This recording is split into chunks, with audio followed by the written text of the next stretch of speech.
Арыбаңыздар урматтуу менин каналымда көрүүчүлөрүм, сиздерди каналдан көргөнгө абдан кубанычтамын. Бир нече жолу көп жолу комментарийлеримде бир суроо кайталанып атты. Аны дагы Google'дун жасалма интеллектинен сурадым. Өзүнүн ошо YouTube'дун жасалма интеллекти бар. Комментарийлердин баарын окуйт экен. Ал да мага сунуш кылып атат. Ушул видео дейт, элдин чоң талабында дейт. Балдардын келечегин камсыз кылуучу кандай кесиптер бар, эмнеге үйрөнүш керек, кандай билимдерди балдарга бериш керек деп ушундай комментарийлер көбөйүп баштады деп мага ошо YouTube каналын жасалма интеллекти айта баштады. Жана ушул видеону жасагын деп мажбурлады. Бул да мага кызыктуу аябай нерсе. Мурунку бир видеолордо айткандай, жана ошол подкастта Ыдырыс Исаковдукунда айткандай эле мен ошо курсту даярдап жатам. Балдарды, кичинекей балдарды кантип үйрөтүш керек, эртерээк баягы өөрчүтүш, мээшин өөрчүтүш үчүн. Бул ага кичине байланышы бар видео болуш керек. Бул жерден келечектеги балдарды кайсы кесиптерге даярдаш керек экени жөнүндө ушундай ролигимди жасап жатам. Анда эмесе кетели туугандар. Эмне үчүн бул өтө маанилүү да? Анткени биздин мамлекет өнүгүп жатат. Өнүккөн мамлекет ошол индустриялаштыруусуз эч бир өнүкпөйт, алга жылбайт. Индустриялаштыруу керек болуп жатат да биздин мамлекетке. Бизден логистика жана транспорт өнүктүрүш керек. Анткени мамлекетибиз эң кичекте, кээ алыскы райондорубуз туңгуюкта. Туңгуюктагы жашаган мамлекет өнүкпөйт, ушунда түшүнүш керек. Айыл чарба жана экспорт ошол жакшы жөнгө салына элек, айыл чарбабыз дагы. Биз аябай көп деп жүрсөк, сата албай атабыз деп жүрсөк, көрсө тескерисинче биз өндүргөн нерсе элдин баарына тегеректеги кошуналарга керек экен, бирок биз көлөмдү аз берет экенбиз. Ушул маселе. Дагы эмки маселе бул туризм жана меймандостук. Өткөндө 25 миллион киши кирип кетти, чек арабызды ачты деген маалымат түшүп атты да 25 жыл боюнча. Анысы чынбы калппы, бирок кантсе дагы туризм жылдан жылга көбөйүп жатат. Бизде эмгиче көптөгөн биздин райондорубуз туристтерди кабыл алганга даяр эмес экенин көрсөтүп турат да. Анткени дагы инфраструктураны өнүктүрүш керек экен, ушул нерсе көрүнүп калды, тунук болуп калды.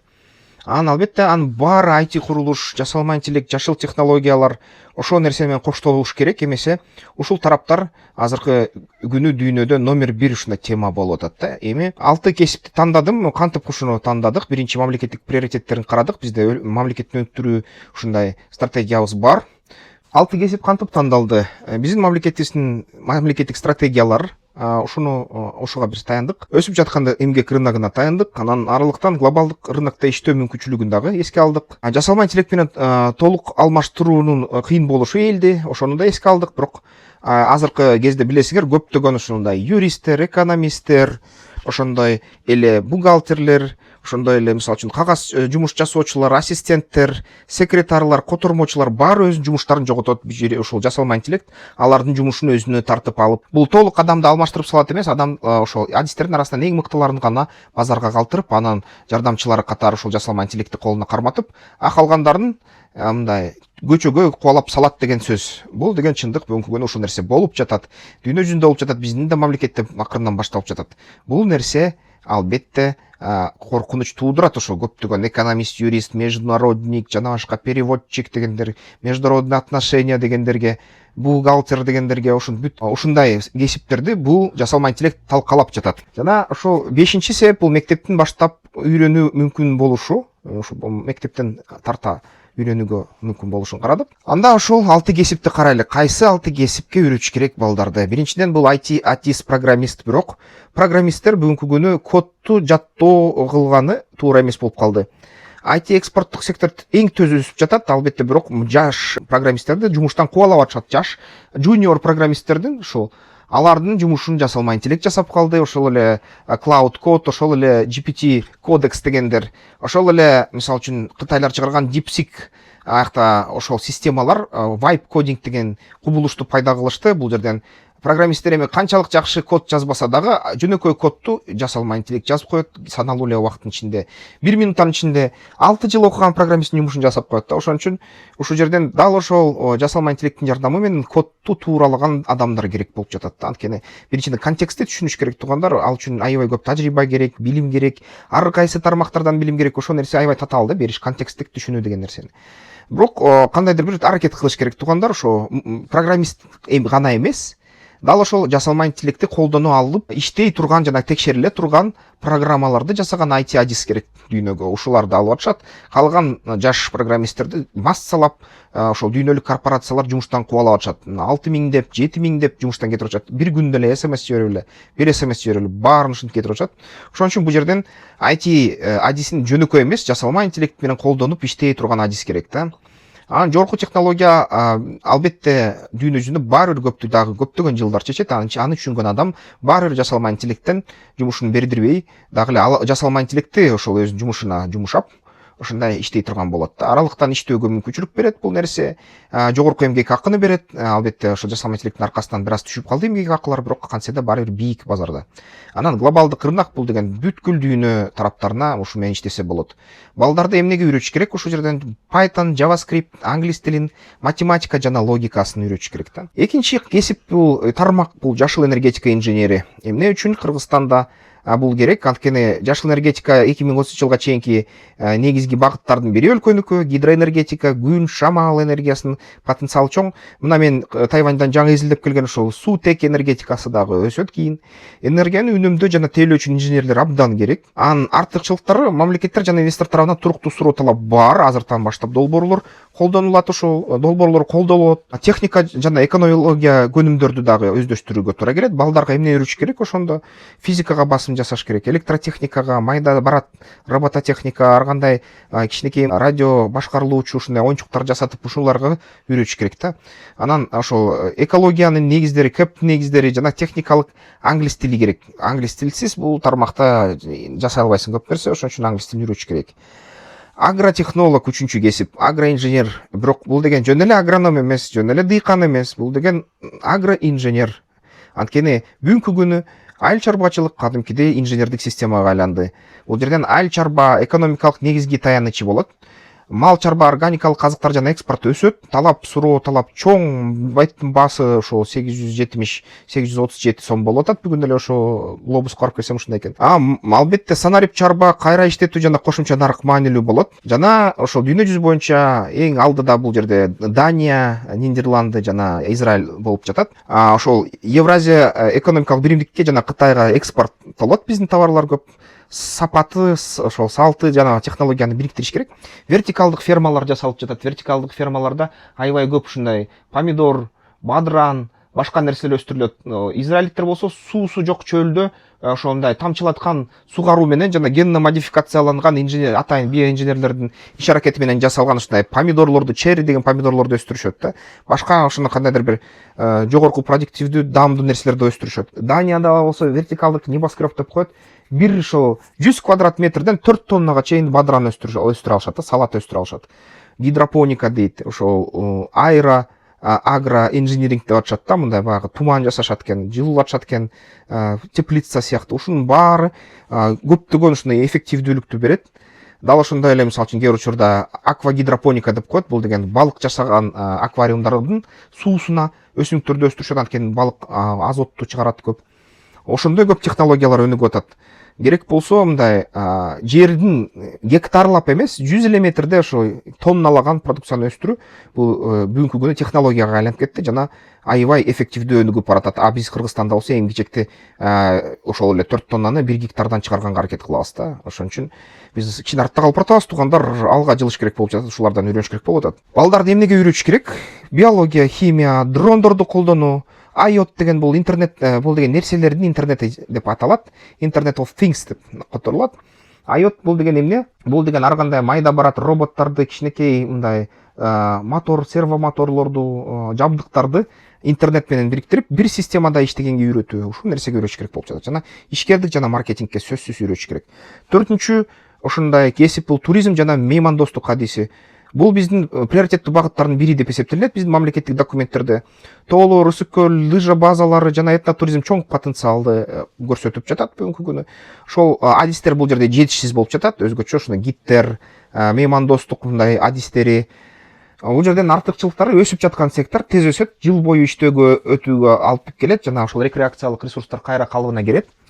жана англис тили Кытай тилин чоң артыкчылыкты берет бул жерден. Кытайлар аябай кызыгып атат, англис тилчи ар кайсы өлкөлөрдөн туристтер келип атат ансыз деле акырынан. Эмнеге үйрөтүш керек? Ошол англис жана Кытай тилин үйрөтүш керек.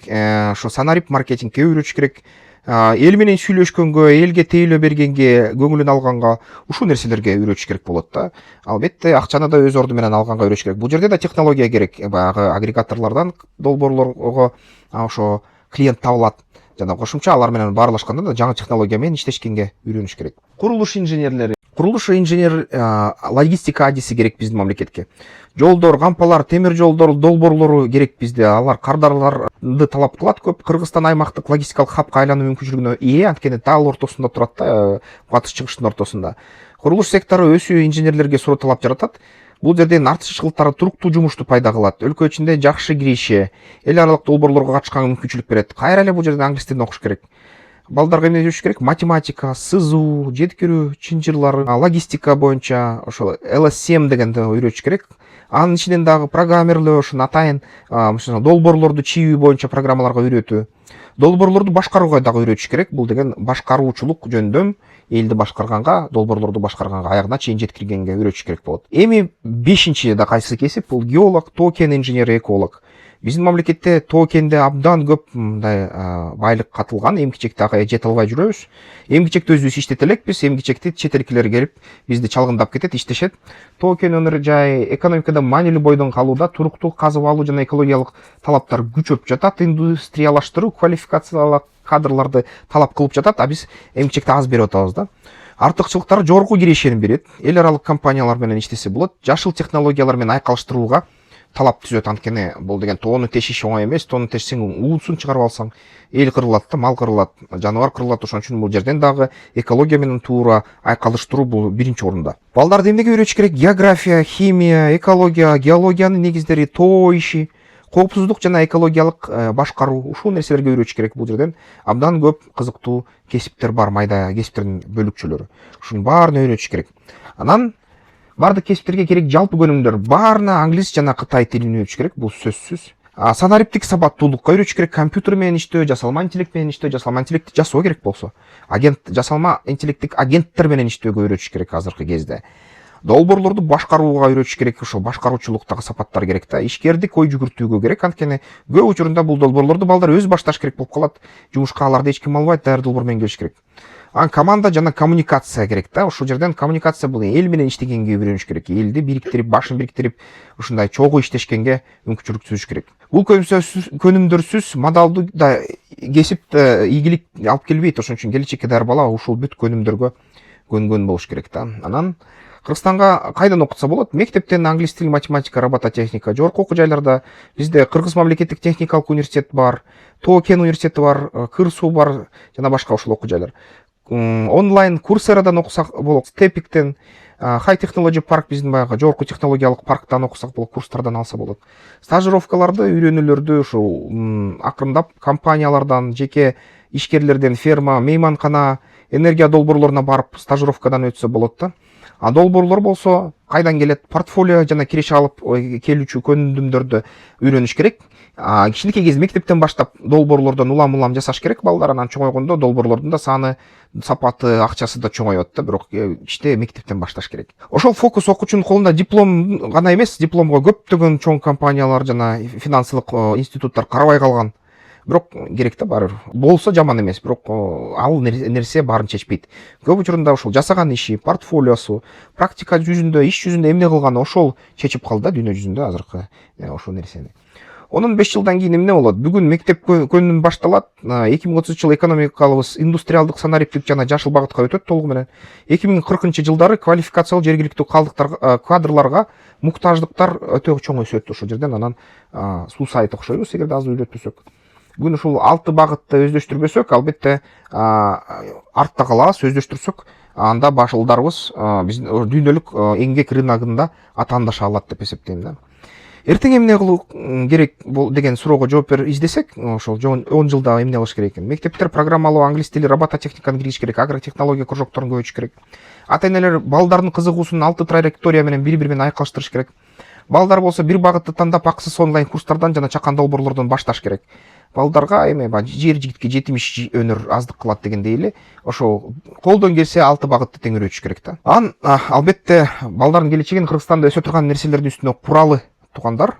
Сиздер менен экономист, саясаттануучу жана бизнес пландар боюнча адис эксперт Искендер Шашеев болду. Баса ошол жерден айтып кетейин. Сиздерге бизнес план, техникалык, экономикалык негиздөө, аналитика керек болсо, бизге кайрылгыла, ошол видеонун астында телефон номуру болот, WhatsApp-га жазса болот да. Каналды колдосоңуздар болот, ушуну видеону бөлүшүп тууган достун арасына жана ошо кичинекей балдар бар, жана ушундай суроолорго бири-бирине берген ушундай адамдарга жиберсе болот. Акчалай да колдоп койсо болот, ошол эле номерде банк бар. Андай эмесе, күтөм видео астында эмки үйлөрдөн көрүшкөнчө.